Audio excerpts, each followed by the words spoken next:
Oi oi people, and welcome to another Bogan breakdown. Hope you're all doing well. You know, the sun today is shining. It's a beautiful day here in Sydney. So I'm going to make this video and then I'm probably going to dip off down to the beach. Guys, it's a lovely day, can't go to waste.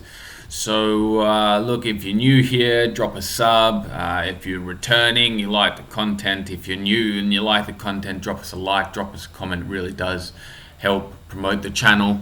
You know, spread the URL round, send it to your mates or whatever. Today we're going to talk about Burnley, the Burnley game.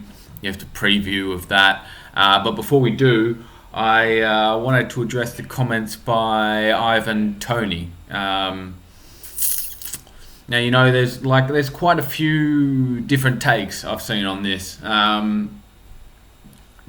should say, for those of you that don't know, basically Ivan Toney was on a podcast. He called out Arsenal as being a bit underwhelming in our first game. He wasn't very fucking polite about it, to be honest. And he also made a comment about how we need a striker, which I think most reasonable people are interpreting as him kind of twerking for a move to us. And yeah, look, we haven't been scoring goals, but really the context of that game against Brentford was that our two strikers were both out. They weren't available. So I don't know if you can look at what happened in the Brentford game and then turn around and say that we need a striker, as he was trying to. But I guess he was just twerking for a move, and those sort of things happen. Look, some people have been very offended about Tony's comments. Some people have brushed them off and gone, yeah, well, look, he's right, basically. You know, it's very similar to the Troy Deeney situation where he said we don't have any cojones, and kind of split the fan base. Some people going, yeah, we don't. And some people being like, you know, you're professional, you shouldn't be saying those sort of things. I don't really have a view on either of those things. Like, I think it's not very respectful to Aubameyang and Lacazette. The stuff that came out of Tony's mouth, I don't care about him slandering the club. I couldn't give less of a shit about what some, you know, championship striker has to say. And there was truth in his comments as well. Some people don't like when people who like Harry Symeou, I think, said, you know, like, you cop that from a Ronaldo, you don't cop that from an Ivan Toney who hasn't really accomplished anything. And to some extent, I agree with him on that, guys. But what I would like to say is that if I'm Aubameyang or if I'm Lacazette and I've seen those comments, that is something that's going to get me fired up. And to be honest, I think both of them should be looking at that comment for a bit of fire to push them to, you know, perform. We need goals now. So Aubameyang especially, I presume he's going to start. So take Ivan Toney's comments to heart and fucking go out there and bag a shitload of goals this season. You know, that guy has never achieved what Aubameyang's done.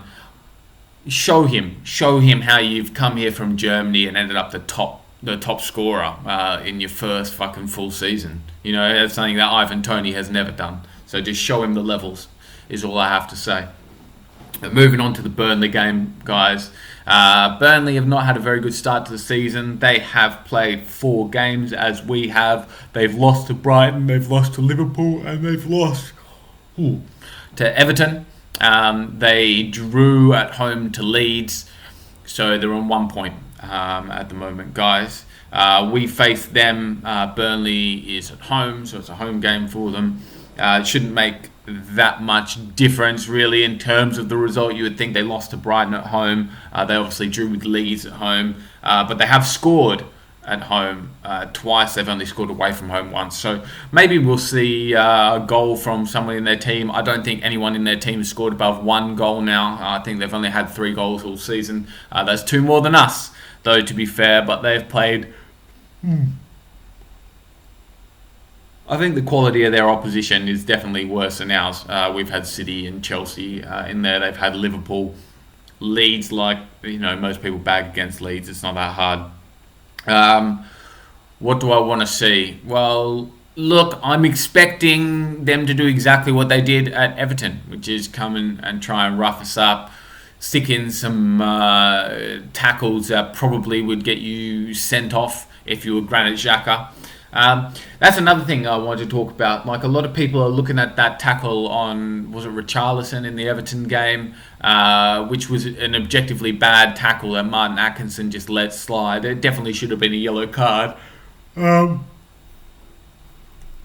People look at that and they go, you know, Xhaka got sent off for the same tackle. The thing that Xhaka should know, that our fans should know as well, is that when you have a reputation for being a dodgy tackler or someone that, you know, makes rash challenges, you're always going to get sent off. So stop giving the referee that decision. I have no sympathy for Xhaka being sent off, even though I do accept that there are other tackles that are worse or other tackles that are similar that other people don't get sent off for. Xhaka has the reputation, which means that he's always going to get sent off. So there's no excuse. He should know that now. He should know. But yeah, guys, how would I line up for this game? Well, you know, I think that a worry for us in this game would be Ben White. I think Ben White has to play because I think he is our best chance at progressing the ball out from the back a little bit more efficiently.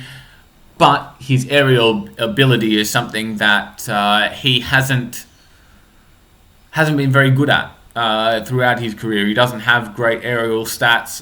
He didn't have them when he was at Leeds. He didn't have them when he was at Brighton either. So it's something that I think Burnley would be looking to target. So that is something that we've got to keep in the back of our mind and just think about.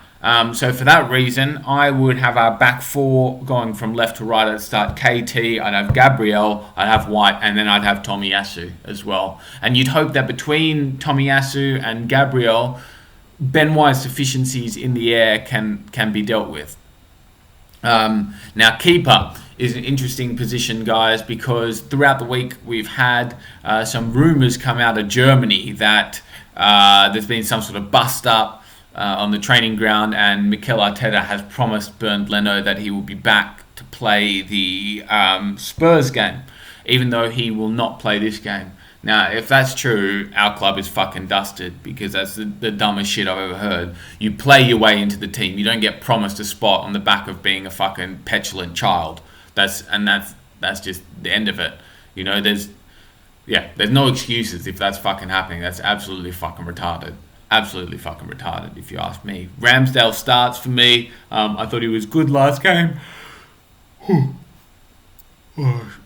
Sorry, guys. I'm a bit tired this morning. I've been up since 6 a.m. Yeah, Ramsdale starts for me. And, you know, he hasn't done anything to lose his place. So he should keep his place for me. So once we've had those four, we've got KT, Gabriel, White, Tomiyasu, we got Ramsdale in goal. In the centre of the park, I'd go for Lokonga and Partey.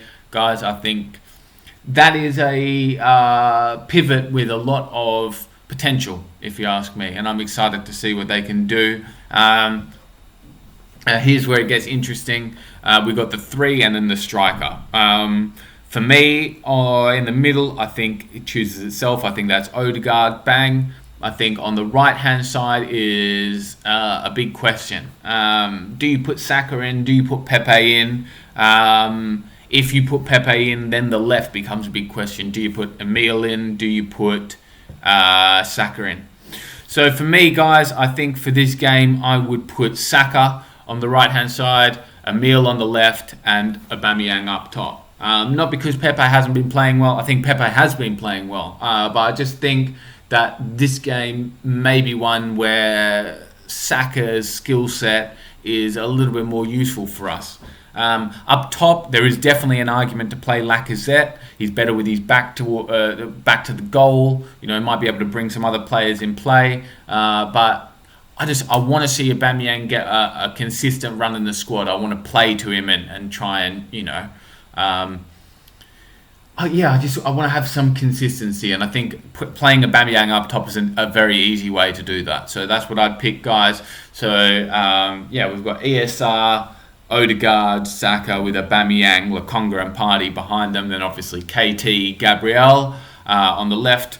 Ben White and Tomiyasu on the right, and Ramsdale in goal. Hopefully, we can get some points out of Burnley, guys. It is a place that we haven't won in our last three. I don't think, maybe that's home and away. I don't think we've beaten Burnley in our last three matches against them, which is a fucking joke. We don't have any Granit Xhaka to get himself sent off in this game, so that is a good thing. Although apparently he's going to be back for Spurs. That's something I will do a little video on Twitter about, whether or not we should let him come straight back into the team. I think that's what Arteta will do, but it's not necessarily what I'd do, just to foreshadow that, guys. Anyway, I think this might be a tough one for us. Hopefully having Tomiyasu and Gabriel at the back lets us stand up to Burnley's forwards a little bit better than we otherwise would, guys. Looking forward to the game. I'll probably see you all on Twitter. It's at midnight here again, which is shit. I hate these midnight games, guys, because I have to stay up. I can't just have like a nap and then wake up. But yeah, that's it. I'll see you all on fucking Saturday at midnight. Catch you later, guys. Drop a like, sub, comment, whatever. Laters.